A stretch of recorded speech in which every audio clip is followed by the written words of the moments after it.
Well, good day. So I actually scripted. You'll love this.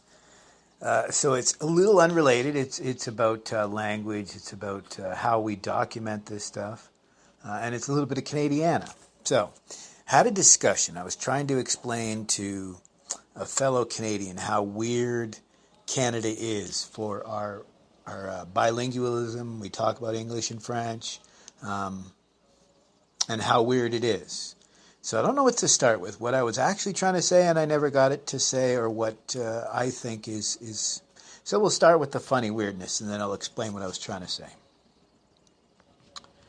So what it was, we're in a chat room, and I was just mentioning that I was surprised to see that the actual number that we have documented, and I was being a little bit rhetorical, a little bombastic, because I just said, you'll never believe how many people are, fluently bilingual, and I was very clear. I said, that are comfortable, that they could, and I mean proficient, that they could live in both cultures. Right? How many Canadians speak English and French fluently? And what I left out was technically in Canada we have an official test for this, so they're the only ones that are included. If you could live in English or in French, but you didn't take the official literacy test, you don't count as part of the figure. So they did guess like 11%, but the figure was much lower. It's like 0.2%. That's the lowest one I've found because I want to be bombastic. But I'll get to that next, because we had someone in the French language, in the Canadian chat room who was of French, and he's like, I speak both, and yeah, there's a lot more people than that, but, so I'll get to that as well later.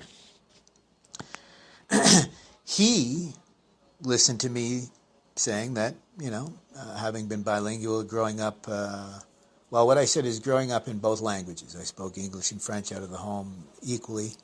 I don't know why he would think that meant anything besides what I exactly said. And then I mentioned that I took the official literacy test because as an Anglophone, I was forced to. If I had a French name, I probably wouldn't have had to, at least then I wouldn't have had to take the literacy test. You might be forced to take it now, but certainly not at the same scale, because these numbers I looked at showed this. But so he wanted me to speak French, so let me judge your French. I don't think you're bilingual. And I spoke more than enough French for him to tell that I am bilingual, the way I pronounce it and what I said. And so I call this play monkey for me.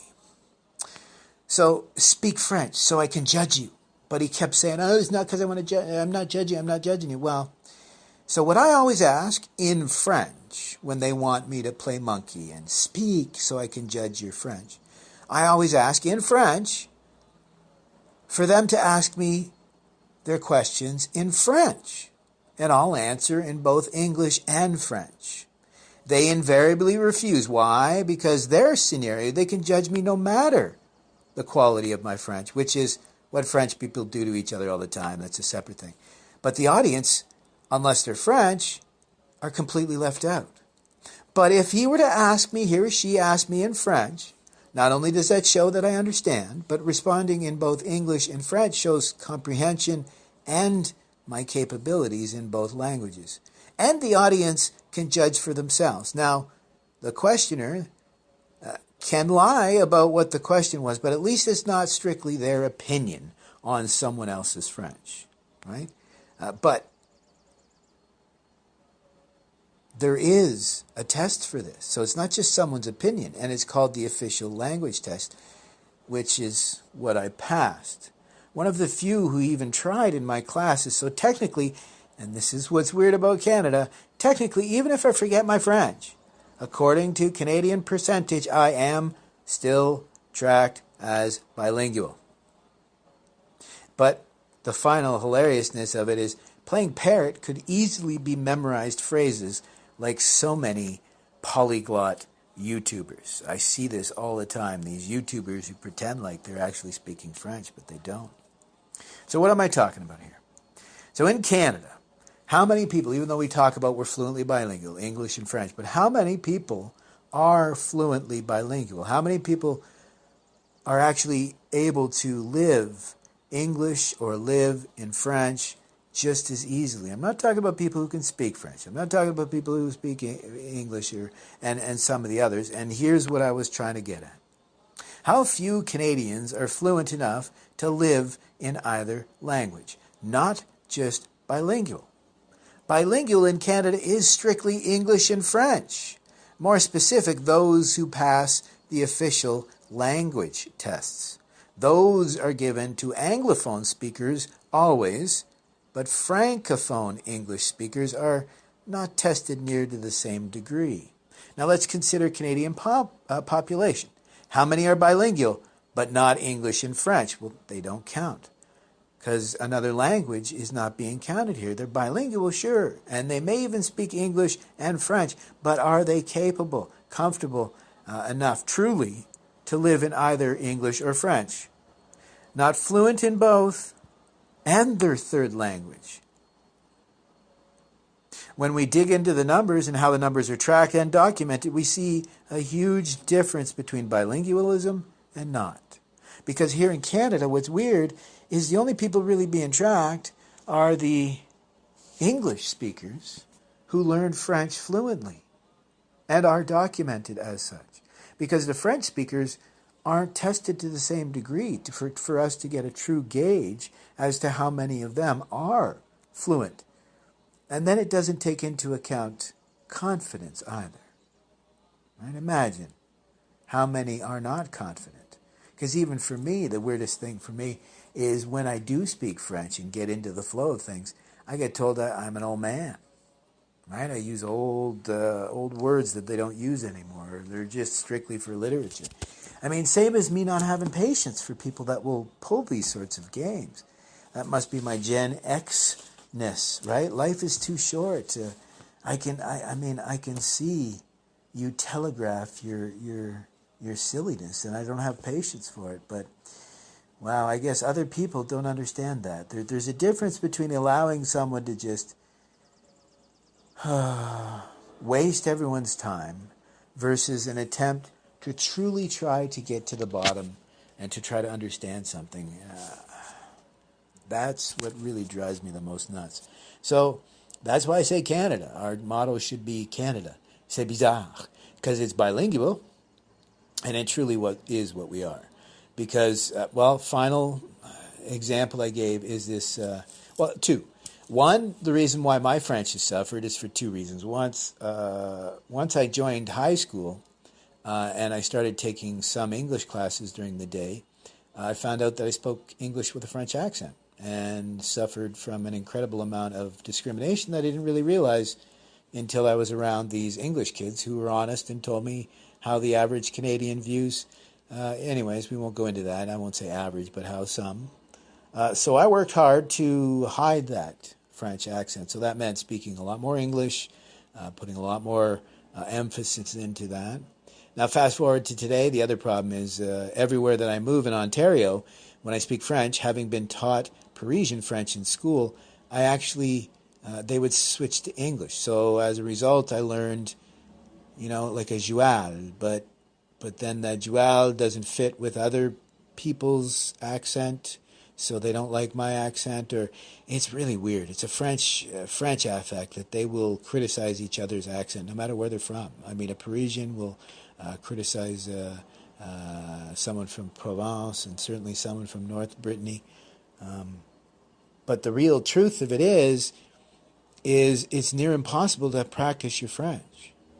Because anytime that I call, I've done both throughout my whole life, I've actually asked for French service or English, depending on where, and I invariably get somebody who is French, speaking French, not someone who speaks both, or English, speaking English. I mean, I've used the two main examples the last time at election. I actually spoke French to the election official because he was speaking both languages, and lo and behold, no, he had memorized, just like those polyglots on YouTube. He had memorized the sentences in French and memorized some responses and some questions. But when I actually spoke French, he admitted that he can't speak French. The other example is there was this young lad from Quebec who was in the reverse boat as me. He was trying to hide his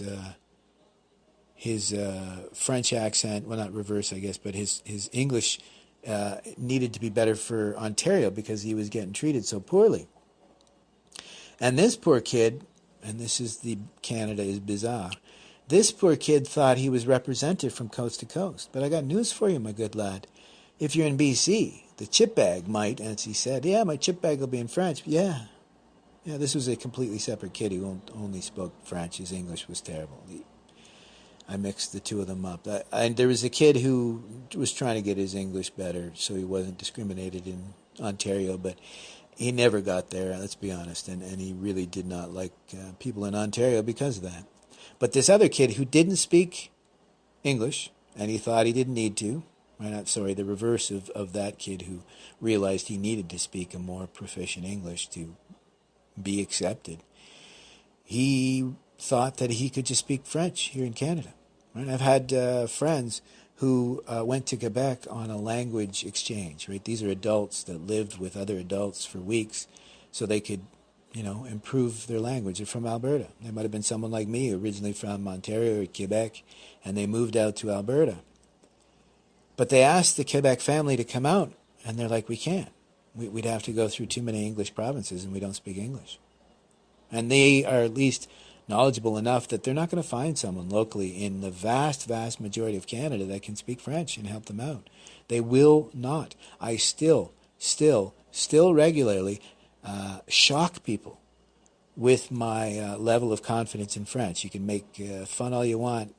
20 years since I've been able to use it, but the fact that I can still understand it fluently and respond for the most part in a comprehensible French, that's what we were attempting to do, have these people who can live in both language, not people who are stuck in Quebec, or like this kid who thought just because he can go to BC and pick up a bag of chips at the corner store, because the label is in both languages doesn't mean he can get service in his language of choice. Because I've tried to get service in my language of choice, and I can't. In fact, I told you before, I had a bank lie to me and say they always had a French person on staff, and then the service manager accidentally told me the truth. They said the quiet part out loud, and they said, no, we don't have anyone here that speaks French. Right? The poor kid brings that chip bag up to the register. Well, how are you going to make change? Right? And it's not a superpower, because I remember at the one temple, the nuns thought I was a superhero. Why? Because I could make change for people, doing donations or buying stuff in the gift shop in more than one language, right? So my point here is, it's the same question of education we had before. As soon as we try to talk about the problems, like really what I was trying to get at is that we don't measure or even look into the metrics of this. We don't realize that the numbers we're keeping aren't telling us anything. And really the conversation started with my theory that when you try to just force language without the culture, all you're going to do is toxify the relationship with this language. And I lived it, because when I went to school, I told you I didn't get tested for a learning disability till I was way too old, let's be honest. And they did absolutely nothing for me. They just put me into general classes. They tried to make me just take up a trade, which probably was a better idea, but I loved education. What can I say? I wanted to learn. I just needed to learn how to learn better. I was put into general classes, and because I was switched from French immersion to general, for some reason the computer never went, well, wait a minute, this kid has freaking 8 times as many French credits as is required for... Understand that. By grade 11, I had 8 times as many French credits than the average high school student, because, right, they only needed 1. Do you understand? 1. That's all Canada requires of a high school student, is 1 French core class. It's ridiculous. They may have changed it, but it's not enough. And what was funny, and here's the funny final anecdotal story, is no one really explained this to any of the teachers that I was put to, obviously. And as I said, it was just a weird thing. I don't think it had ever happened before. Someone who was in the full-time French immersion class moved over to English general. Because when they tested me for my disability, learning disability, they're like, oh, geez, we shouldn't have put him in French immersion. But what they didn't realize is it was my language center of the brain, I think, that was taking over for the dyslexic parts, like the memory and, why I'm able to remember so much that I hear. It's the language part, I think, of the brain. But no one told this poor French teacher. And technically she was a Spanish teacher, I think. So her French was like, an also-ran, right? I don't think she was truly that fluent. And she had real hate-on for jocks in the school. I don't know. She was one of these drama, artsy type teachers, and I guess she just had an animosity for jocks. And I was playing football, obviously, right? But no one told her that I was from the French immersion program, and obviously no one told her that, amongst the French immersion, I was one of the few that could speak French with the teachers as if we were pals, right? Like, in fact, I had this one teacher who was married to a French guy, and she loved to speak with me because my English, right? Because she was learning her French. She loved that. But this poor grade 11 general French teacher, what do you call it, core French, had no idea. So here she's going along doing all the teaching and blah, blah, blah. And so she was just giving me crappy marks, even though I couldn't be failing, right? And lo and behold, she had a plan. So she went to the powers that be and was like, no, this kid should be kicked off the football team because his marks just don't fit. And so there was, I guess, a bit of an argument within the English because my football teacher was in the English department. So it was an animosity within the English department, I think, technically. And I don't think my English teacher, because I only had him for like accounting and English, so I don't think he realized, because again, my accent, I don't think he realized I spoke French. Certainly not to the degree I did. But it wasn't until she made a big enough stink that she took it up to the principals, that the principals, I guess, having access to my files, are like, this kid technically speaks better French than you do, my dear. So she got in huge trouble, right? This is the weirdness we live in here in Canada, right? She was considered a French teacher, but had never passed the official literacy. She went to school for Spanish. I mean, yeah, I can speak some Spanish too, but I ain't going to go around teaching it. But again, as I've said, there's so much hypocrisy that revolves around these simple truths of language. And I mean, I mentioned it as a joke, and I am not exaggerating. This is an absolute truth. I have a last name that is definitely not French. I don't know if you can hear any French in my English. I'm sure you could if you were from Canada. You could hear there's a different accent to how I speak English. But again, I do speak multiple languages, so there might be that. I don't think my accent's changed that much. You've been listening for 6 years, you could probably tell, but I don't think it's changed all that much as my proficiency in other languages has changed. All it seems to have done is to slow down how quickly I can pull stuff out from the neither regions of my mind. But this hypocrisy seems to be the problem. And I tried to explain it to the poor little French guy who was getting all upset at me. I tried to explain that in 1967, I think it was, Charles de Gaulle came over, and he talked about the French diaspora on both sides of the coast. And again, they just talked about language. We've seen this with the North American indigenous people. We need to respect the culture as much as the language. We've seen it with the Irish. They tried to give birth to their culture again, which is the Gaelic sport, and that didn't work, and they thought we can just mandate the language, and that didn't work. So I'm just pointing out something, that a thought experiment that in one of Nietzsche's journals, or I can't remember exactly where, he talked about this idea that what would happen if we were lost in the woods and we had no need for language. And again, he doesn't speak it, but it's German, so I'm pretty sure he specifically means the spoken word, right? You're still going to be thinking. And I believe he understood it. There's a certain visual style to how we think, not a verbal style. Verbal, as Schopenhauer said, it's important to learn more than one language, because that separates the ideas from the words, because they are separate, right?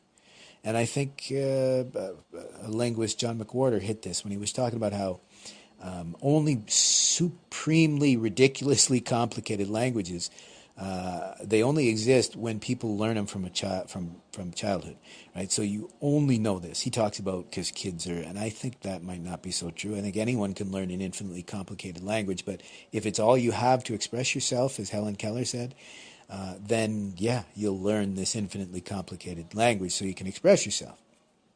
But I don't think that means it only happens because you're young. I think it has to do with it's all you know. And I think that's what we're seeing here, right? I think if we were to understand that we could broadly teach our kids multiple languages from almost any age, even adults. I mean, I think the military has shown that. Rosetta Stone has shown that, people of almost any age can learn another language. But I think the biggest takeaway is, I forgot there was something I was going to mention before. I'm sorry, there was an anecdote I was going to drop before. But so final is, I think the Druids were right. They didn't believe in a written language solely because they felt it made you weak, right? The memory. The final example I give is just the wife and I having a conversation, because I've been working on mindfulness because of my dyslexia my entire life. The wife, not so much. And two examples. I was telling her about the test about perfect pitch. There was a couple tests that seemed weird because it's not about pitch. It's simply tone memory. All right, which I think is maybe separate from, but whatever, I don't know. I thought it was weird. So they play a tone for you, and you have to wait 5 seconds. And they play the tone again. And the reason why I mention that is I listen to most videos. You can tell how dyslexic I am. I say I listen to a video. But I watch at least 1.25 speed. And I found out there's a metrics thing with YouTube, so that's the reason why I can't set it permanent. Right, 1.25 to 1.5 times speed usually. So to not mess with that, obviously I put it down to 1 time speed. And the 5 second space doesn't seem to be, you forget the tone. It's just a memory test, right? So for me, obviously I kicked butt on that test. I mean, no problem remembering between the two. But when I'm telling my wife about this test, I literally mentioned about what we were going to have for dinner, and she literally forgot what I said initially because I gave her the next step in the instructions instead of waiting till she completed the first step. And it's not because my wife is dumb. It's just because, like anybody, you get home, you're tired, you're as Carl Jung said, most problems can be traced to the fact that we walk around completely unconscious, right? So there's a perfect example. And I think we're reliving this, right? Because, it was Nietzsche. I apologize, yes. So Nietzsche says, what would happen if a thought experiment, if we were in the woods and we had no need for the spoken language, right? You're just living in your head. And he wondered, would we have a need for language? Remember, he's a philologist, right? So we're separating the spoken word, because again, spoken language is weird. How we think, that may be a shared experience, but what we think of, that's cultural, that's individual, that's allegorical, mythological, whatever you want to call it.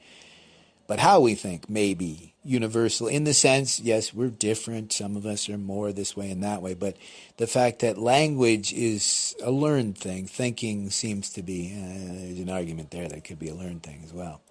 But his thought experiment is, if you didn't need to speak to anybody, language was unnecessary, so you're only thinking, would it just be unnecessary?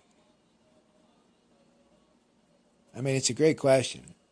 I think he misses in this, because again, these were just probably fragments. I think he misses one step further is if language, as he says, is the mother of consciousness, he wonders, would we risk our very consciousness without language? I wonder about that. I think out of sheer need to understand different ideas and concepts, we would develop some sort of a personal language, and that could develop into a concept or an idea of self, certainly. It might be different than the concept we have now with language and interaction with other people and the need for language, right? This concept of self is obviously different. Shivists see it as, you externalize it, just like Marshall McLuhan said, right? We externalize the self to understand our environment, and when it comes back in a reflexive way, the duality melts away, and you become a unity. And so this thought experiment is there a unity of culture, language, and self? Or is it something that is beget because of? And I think he was dead on it. I think we'd still have the need for a consciousness. Certainly the idea of what it would be might likely change. But the argument that he didn't get to is, so language and self, consciousness, whatever you want to call it, well, that's all fine and dandy, but where does that language come from? Culture. This is why I'm not all that enamored with the spoken languages. I am much more enamored with the written, which, by the way, in linguistics are two separate things.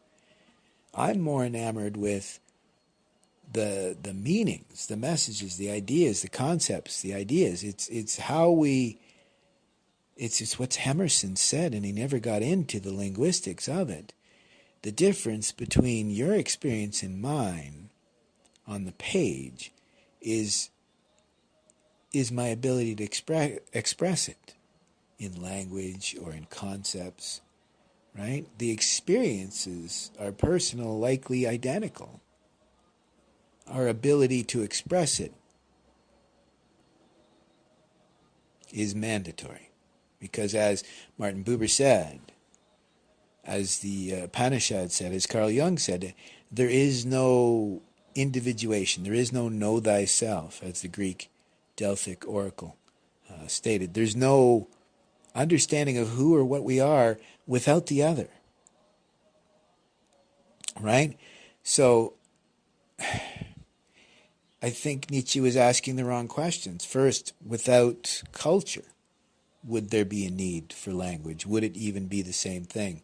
Without culture, would there be the same self? Would really be without society, without community, without culture? Would that truly risk our very self, our very consciousness? Not so much the language, because if you think about it, you could live within a society free of language and still develop an individual self, still feel fulfilled and understood. So I always ask people to understand that language is nothing without the people and the culture.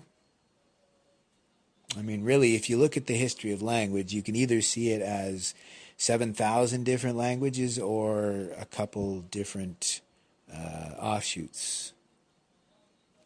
Right? As McWhorter says, you can be a lumper or a splitter. I go to the extreme. You can either see this vast difference